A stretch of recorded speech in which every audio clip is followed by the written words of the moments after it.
Galactic sentient broadcast.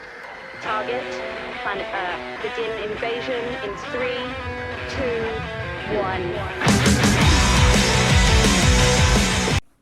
Greetings, invaders. My name is Scott. This is Book Invasion. Thank you for joining me so much.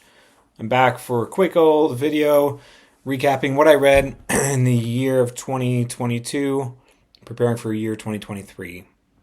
I read a total of 57 books, mostly sci-fi, a little bit of horror, a couple of sci-fantasy, and I think 1 or 2 fantasy books, so we'll see what we can get into here.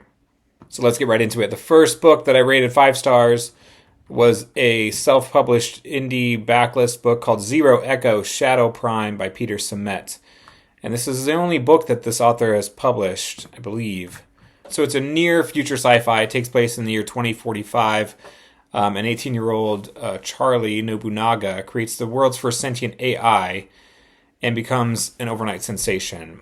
And so she creates this, they call them shadows, and they kind of appear like holograms and disappear. She kind of breaks the mold of the traditional AI, and she codes her AI to be more, to have more emotions, more responses than just the regular out-of-the-box kind of thing. So she becomes this like tech whiz.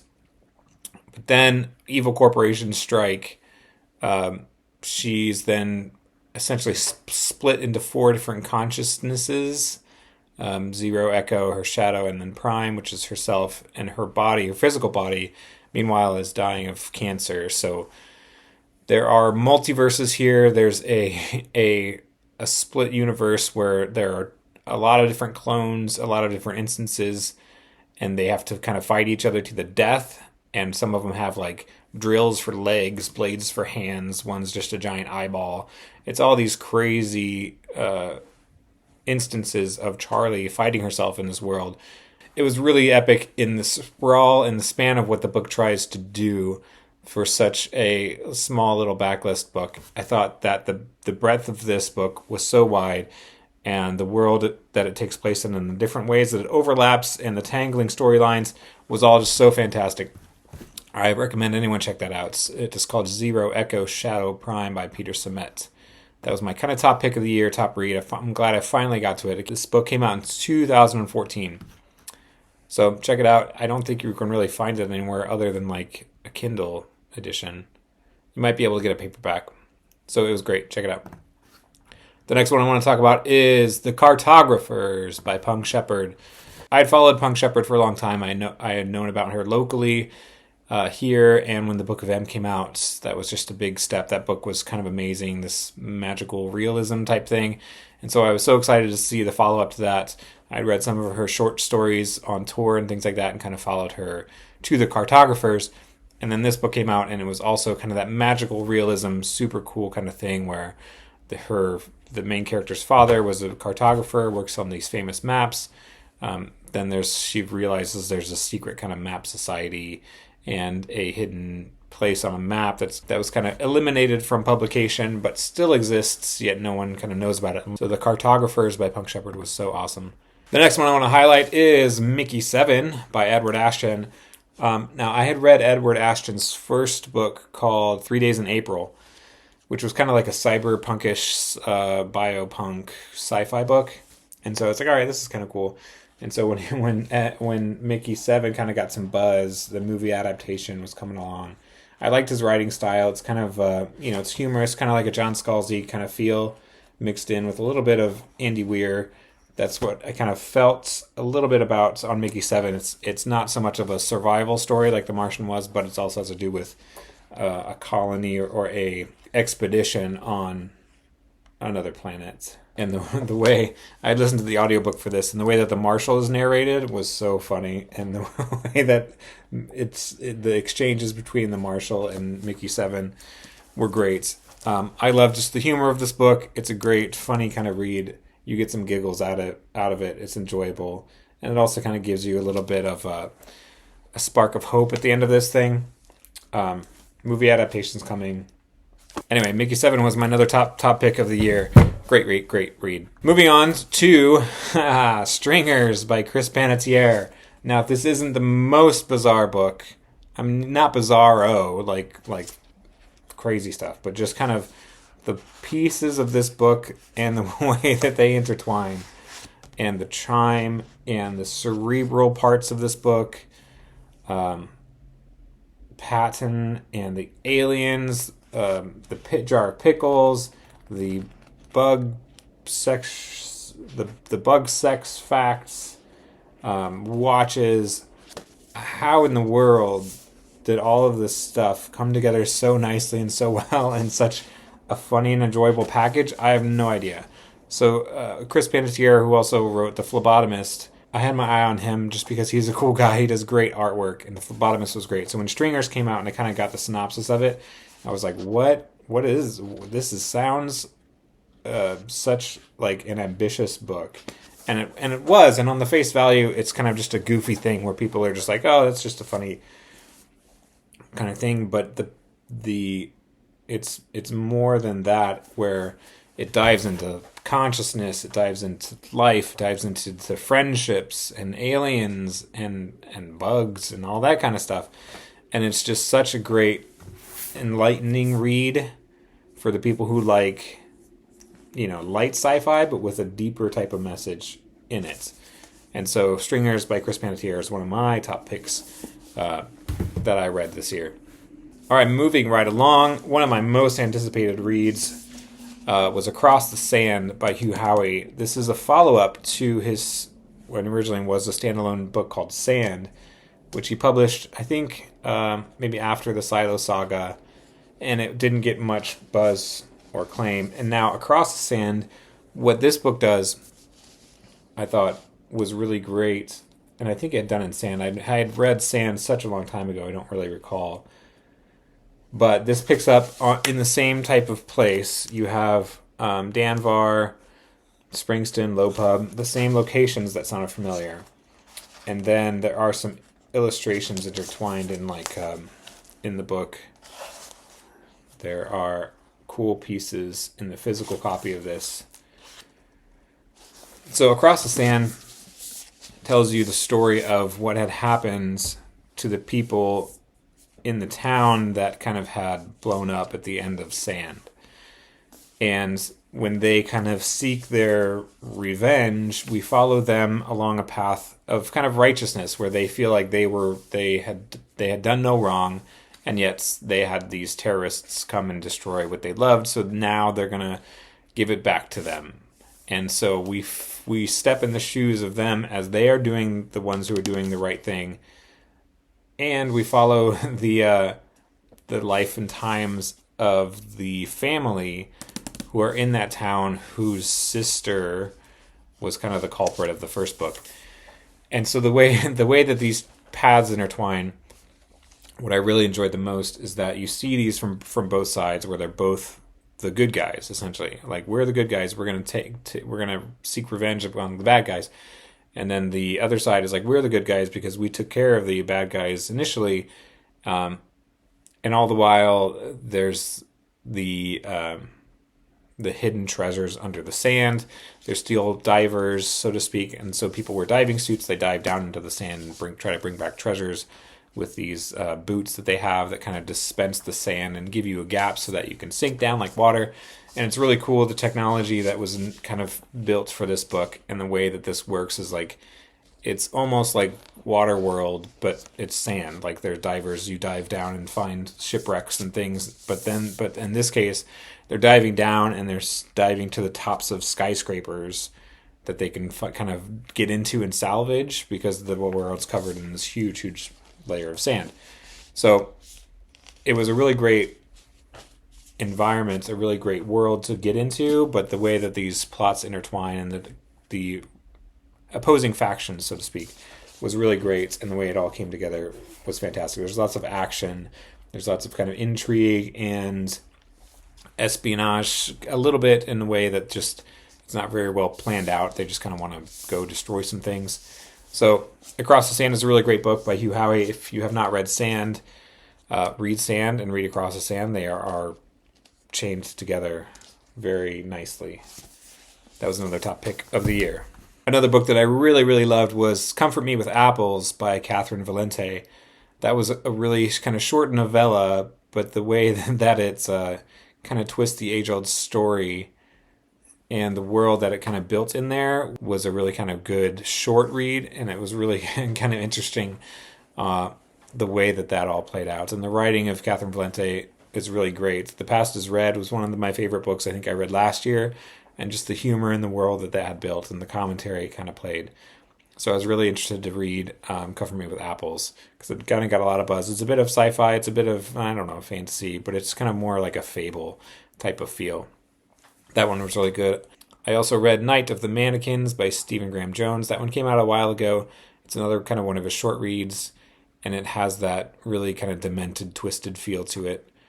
That was a highlight. I had read Bad Monkeys by Matt Ruff, who's the author of Lovecraft Country. I think Bad Monkeys kind of came out before all that. Bad Monkeys was a good read. It had that sci-fi kind of feel. It had the wool over your eyes, where that things are happening and existing, but no one ever knows about it. Kind of like a Men in Black kind of thing, where there's a society of bad monkeys and people who kind of hunt them down, but nobody really knows about it, and it's all kind of glazed over in the news. But there's people who dedicate their kind of life for that. And so Bad Monkeys covers the story of a girl kind of had gotten recruited, and it's the beginning of the book starts with her interrogation by the police, where she explains how she got caught up in all this stuff and why she kind of killed somebody because she thought she was justified because he was a bad monkey, which they called the bad people in the book, which was really good. It was really interesting. I liked the kind of world that lived in, and those kind of right below the surface kind of reads. Another one I'll talk about, of course, is the Kaiju Preservation Society. This was just kind of a really goofy, silly, fun book that John Scalzi wrote up during the pandemic because he just needed some kind of silly popcorn read, and he tells you about that at the epilogue, or the author's notes at the end of the book, where he was just like, look, I was depressed and I missed my deadlines, and then the lockdown came and I just need something fun to write. It's just a really kind of interesting read. There's some jabs in the classic, like, humorist John Scalzi style. It was a good read, just enjoyable popcorn kind of thing. I read Drunk on All Your Strange New Words by Eddie Robson. It wasn't a 5-star read, but it was also kind of enjoyable.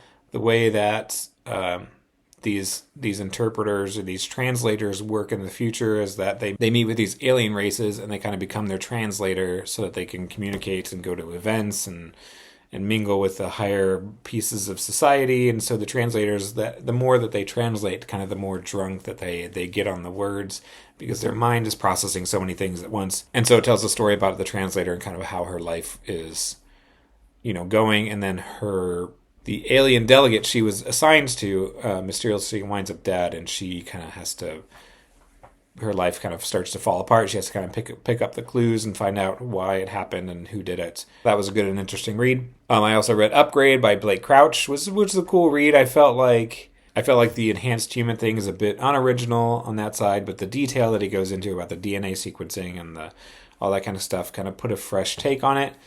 But it was still kind of like, all right, so they have heightened things. It didn't seem like, it wasn't as groundbreaking, I thought, as something like Dark Matter was, but it was still interesting, still enjoyable in the good Blake Crouch style. I read The Misfit Soldier by Michael Mamet. This was a cool kind of, not like an Ocean's 11 kind of thing. It felt kind of like that, where one of these soldiers who's back from the war finds out his friend may still be alive, but they don't really know how. So he's kind of like, let's get the gang back together for one more mission. And they're like, oh no, not you. You're trouble. And then he kind of puts this crew back together to kind of go find, to try to attempt to find his former soldier in his crew.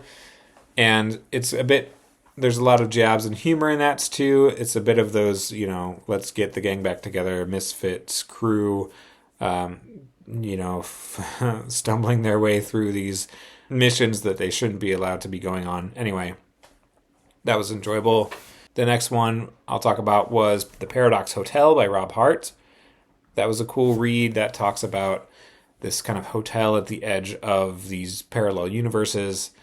and one of the workers who work there, and the guests she has to handle, and the time slippage that happens, and the different tourist places that people can go through time, and they kind of meet in this hotel to travel in those different places.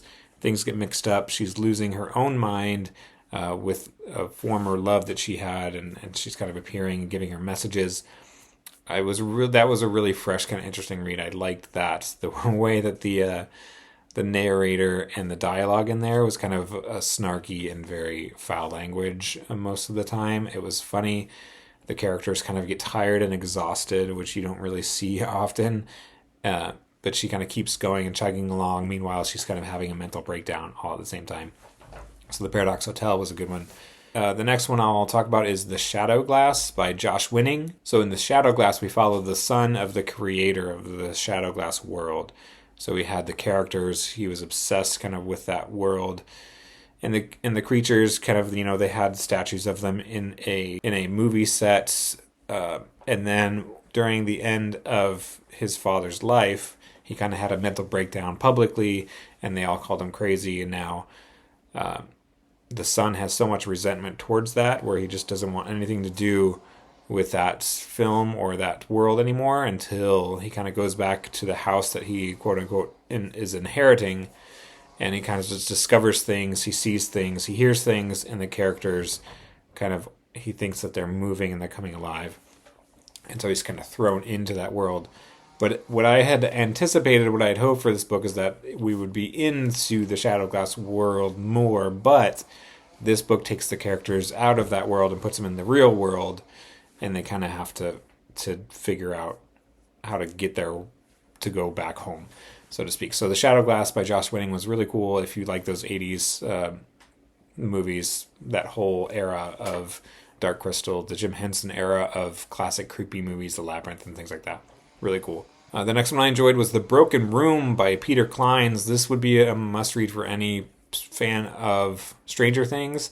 So it talks about this girl who's kind of trapped in this asylum, who eventually escapes, but then she can kind of tear holes in the world, and bugs come out, and she starts metamorphosizing, and it's all this weird kind of thing. But it had a total Stranger Things vibe.